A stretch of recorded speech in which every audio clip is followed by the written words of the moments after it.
Hi, good evening, everybody. My name is Rebecca Eaton, and I am from New Haven, Connecticut.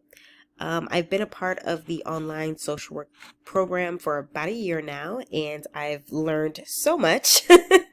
I'm currently a program manager for two programs. I work for a nonprofit, and I primarily work with the homeless population that battle co-occurring disorders.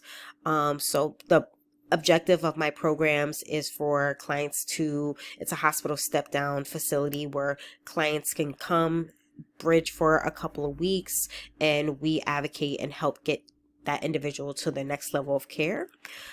For some individuals, that could be going to a short-term or long-term rehab facility, or reunification with family, or a sober house. I've actually been with my company for 7 years this May, and I started out as a case manager and worked my way up, as well as worked within the supportive housing field of my company too. And now I am currently back at a crisis and respite.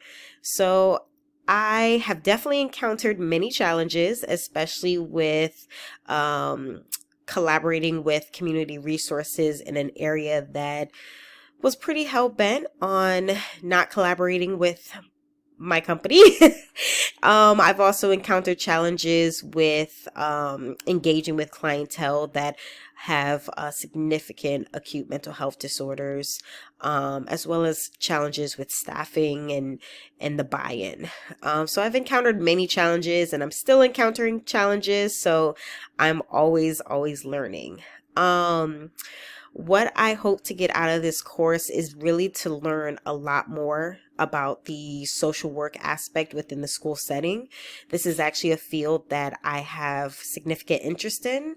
I've always wanted to see what it would be like as far as dabbling in social work within the education system. So I'm very much eager to learn and eager to ask questions, as well as to work with all of you guys.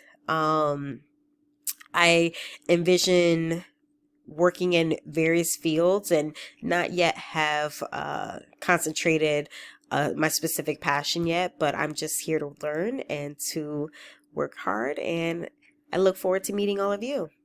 Talk to everybody soon. Bye bye.